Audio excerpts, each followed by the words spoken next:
Welcome to Congress in Context. Today, we're taking a deep dive, looking at what might seem like a pretty quiet day up on Capitol Hill. Friday, August 8th, 2025. Yeah, and our goal here is really to get you past the headlines, into the day-to-day of how American democracy actually functions. We'll unpack the legislation, the sort of political undercurrents, and even some personal stories that show how Congress, well, impacts your life. Think of it as a shortcut, right? To understanding that even on a Friday, maybe especially on a quiet Friday, the groundwork for future policy is definitely being laid. Exactly. And for this deep dive, our source material is straight from the horse's mouth, so to speak, the official Congressional Record for August 8th, 2025. We've gone through it carefully to pull out the key bits for you. So when we think of Congress, we often picture, big debates, C-SPAN cameras rolling, packed chambers. But Friday, August 8th, 2025, a bit different. A bit, yeah. The House met for just 5 minutes. That's 11:30 a.m. to 11:35 a.m. 5 minutes, okay. Yeah. And the Senate. Even quicker. Just 29 seconds, really. From 1:05.01 p.m. to 1:05.3 p.m. These super short sessions are what they call pro forma sessions. Pro forma, okay, I've heard that term. What's the actual point of meeting for, seconds if there aren't big debates happening? It's purely procedural, really. They do it to meet constitutional rules, basically, and keep the legislative gears turning. It prevents Congress from officially adjourning for more than 3 days, which needs agreement from the other chamber. Oh. So it lets them receive messages, send new bills to committee, things like that. Avoids a technical adjournment, even if almost nobody's actually there. Right, so it's about keeping the process flowing. We saw Mr. Kelly of Pennsylvania presiding as Speaker pro tempore. In the House, he was designated by Speaker Mike Johnson. And over in the Senate, Mr. Moreno of Ohio was the acting president pro tempore. It just shows how that leadership structure is always, formally in place, making sure the machinery keeps operating. And that continuity, it also applies to the bills that were sort of quietly moving between the House and Senate, even on a day this brief. Okay, let's talk about that. The legislative movement. Yeah. I saw the Senate passed a couple of House bills without any changes, without amendment. Right, and that's usually a pretty clear sign, either strong bipartisan support or the bill itself is just not very controversial. And what happens then? Well, because both chambers have agreed on the exact same wording, it can head straight over to the president for signature. Okay, like H.R. 2170, that was the one naming a VA clinic in Toms River, New Jersey, after Leonard G. Budlamel. Exactly. Bills like that, they might seem small scale, but they have a real direct impact. Honoring someone, improving a local service, often without much fuss. But then you get something like H.R. 3944. This was the appropriations bill for military construction, the VA, and related agencies for fiscal year 2026. The Senate passed this House bill, and this is where it gets interesting, they passed it with an amendment. Yeah. So what does that signal in this sort of legislative dance? Well, that's a key moment, right? It means the Senate changed something from the House's original version. So now, the House's agreement, their concurrence, is needed. So it bounces back. It goes back to the House, yeah. And they have to decide, do we accept the Senate's changes or do we disagree? And if they disagree, that could trigger more negotiation, maybe even a conference committee to sort out the differences. Especially important for funding bills, I imagine. Oh, absolutely. Appropriations bills are critical. They fund things like military bases, veterans' health care. Getting them finalized is always a major task. So that back and forth continues. The Senate also passed some of its own bills and sent them over to the House, asking for their agreement. That's right. And these covered quite a range. Things like S-1071, which was a very specific request about disinterring remains from a VA cemetery, or S-1659, modifying pay for bankruptcy trustees. But also, S-1155, making technical fixes to the Trafficking Victims Protection Act, and another VA facility naming bill, S-2682 for West Haven, Connecticut. So these are now sitting with the House, waiting for action. Correct. Shows how ideas start in the Senate, too, and then move across. Okay, let's shift gears a bit to brand new ideas being introduced. Even on this quiet Friday, the House saw a whole bunch of new bills and resolutions dropped into the hopper. It really shows the sheer breadth of issues Congress members are working on. Yeah, this is literally step one. It's where members put their priorities on the table, try to shape the future agenda.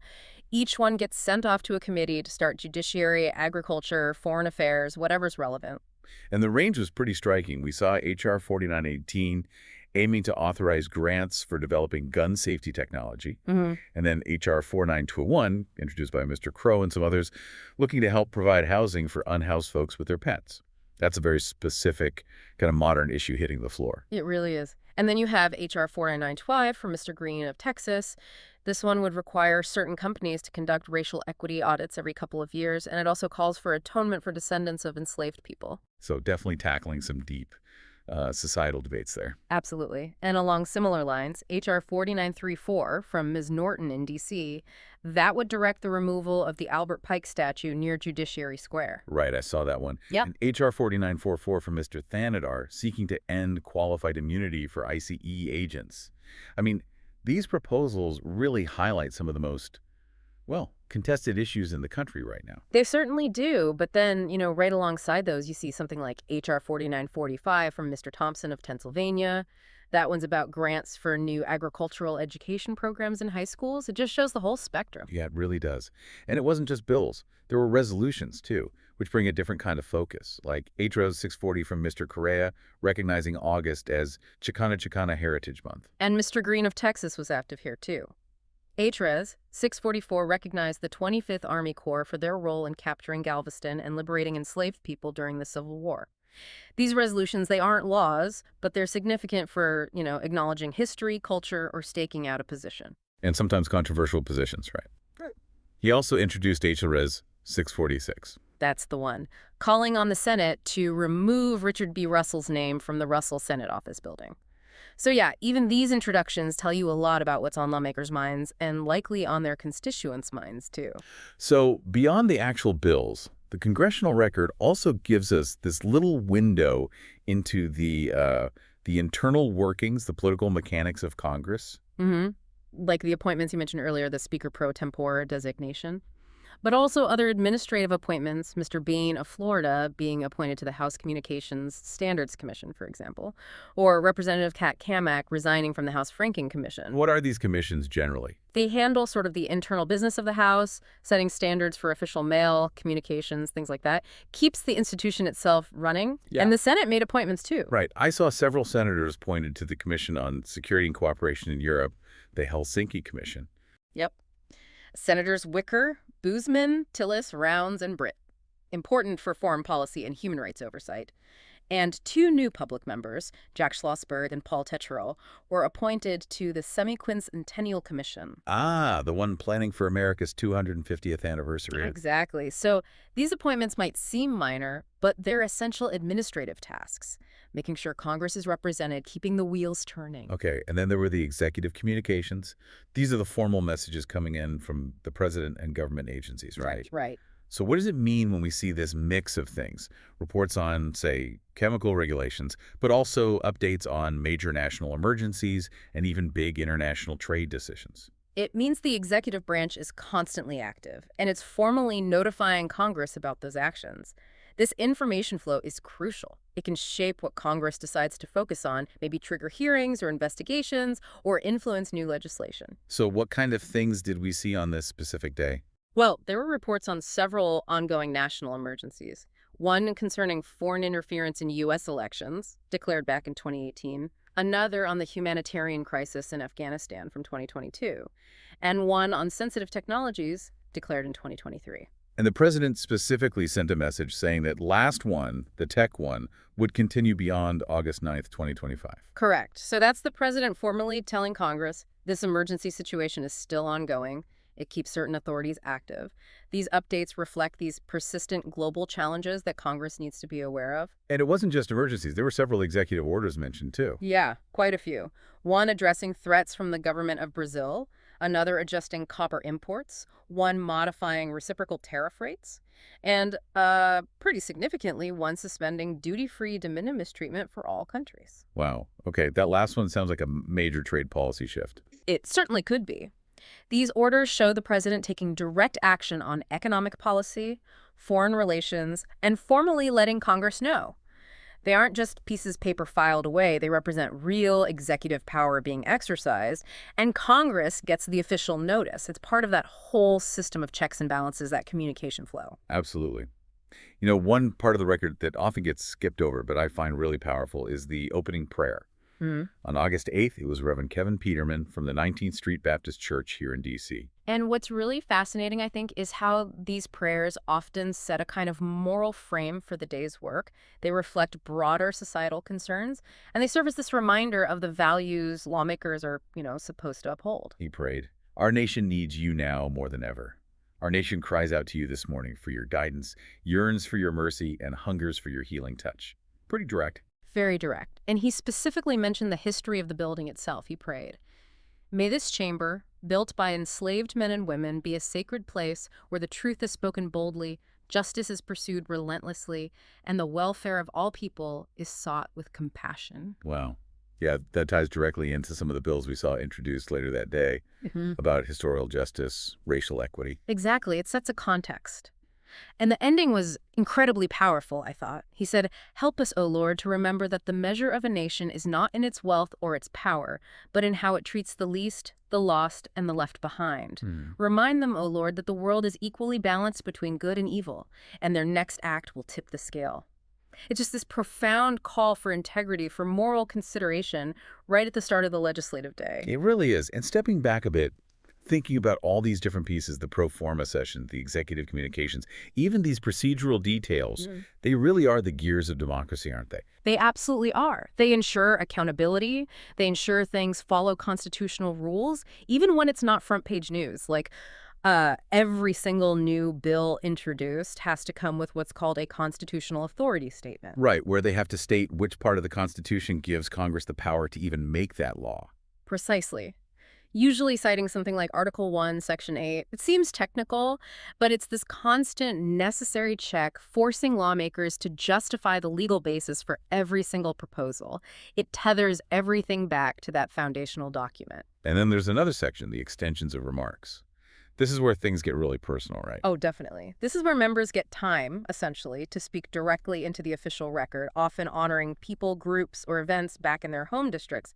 It's where you really see the human side of Congress, way beyond just policy debates. It really feels like the connection point, where the national institution acknowledges the local fabric. It's validating those individual stories and community efforts. Exactly. We saw so many examples just from this one day, members honoring real community builders, like Mr. Harder honoring Savannah Kirk in California for decades of work with the Southeast Asian community in Stockton, even co-founding a support group after that terrible school shooting years ago. Wow. Yeah, stories of people making a tangible difference. Or Mrs. Pedersen recognizing the Ives in Colorado for adding affordable housing units. And celebrating long histories, too.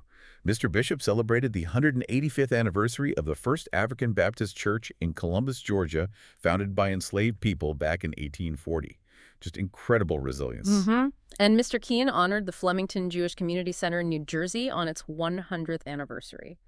Ms. Pingree recognized the Iris Network in Maine for 120 years of helping people with vision impairment, founded with Helen Keller's support. That's amazing. And local milestones, too, like the village of Tontogany, Ohio, hitting 150 years, recognized by Mr. Latta, or the Conifer Chamber of Commerce in Colorado turning 50. It paints such a rich picture. And then there were tributes to public safety and service. Mrs. Pedersen again, honoring retiring Fire Chief Don Lombardi after 33 years, recognizing his innovative programs. And congratulating his successor, too, right? Jeremy Metz. Yep. And recognizing Evergreen Fire Rescue for an award related to cardiac care. These highlight the crucial work of first responders. We also saw members using this space to remember important figures who passed away. That's a key function, too. Mr. Bishop honored Dr. John Colbreth, the first African-American superintendent in Dougherty County, Georgia, noting his incredible legacy in education. Ms. Norton honored Villarreal Johnson, Sr., a D.C. native, veteran, and community leader. And Mr. Castro paid tribute to a musical giant, Leonardo Flaco Jimenez, the conjunto pioneer and multiple Grammy winner. It's about preserving those legacies in the official record. It really connects Congress back to the lives people actually live, celebrating 100th birthdays like Ricardina Batipio in New Jersey or Mary Jane Courtwright in Pennsylvania, who was also an education pioneer. Honoring long careers of service, too. Mr. Simpson recognizing Amy Sorensen in Idaho for decades, helping constituents navigate federal agencies. Mr. Clyburn honoring Brigadier General David Jenkins on his retirement after 35 years in the South Carolina National Guard. Mr. Edwards honoring Dwight Penland for 27 years of public service in Clay County, North Carolina. And they even take time to thank the interns. Yes. Both Mr. Edwards and Mr. Fong listed their summer interns by name, acknowledging their contributions. It's a nice touch, recognizing that next generation stepping into public service. So you pull all this together, and it's clear that even during these, blink and you miss them pro forma sessions, the gears of government are absolutely still grinding away, setting things up for whatever comes next. Yeah, and that really raises the key question, doesn't it? How does this quiet foundational work on a day like August 8th actually pave the way for the bigger legislative battles, or maybe even breakthroughs down the road? Right, like that appropriations bill, H.R. 3944, passed with Senate amendments, that clearly signals more back and forth, more negotiation is coming. Definitely. And all those new bills introduced, they're now starting that long crawl through the committee process, hearings, debates, potential changes. Maybe they make it to the floor, maybe they don't. So we're talking about future discussions on everything from gun safety tech to racial equity audits to qualified immunity for ICE agents. Those are now officially in the system. Alongside those ongoing concerns flagged by the executive communications, the national emergencies, the trade policy shifts, these broader trends aren't going away. Global stability, economic competition, those deeply debated social justice issues, they're clearly still front and center on the agenda being built. So this quiet hum is really the sound of future policy taking shape. You could say that, yeah. It's the essential groundwork. So what does this deep dive mean for you listening right now? Yeah. Well, it shows that even on these seemingly uneventful days, policy that affects your life is moving forward. And you absolutely have a role to play. We really encourage you to check this stuff out for yourself. You can find and read the bills we talked about. The Congressional Record is public, and Congress.gov is a fantastic resource. You can search by bill number, like H.R. 2170 or H.R. 4925, or that resolution, HRIS 646. And seeing what your own representatives are introducing, what they're honoring in the extensions of remarks, it tells you what's important to them. Don't hesitate to reach out to your representative, your senators. Let them know what you think about bills.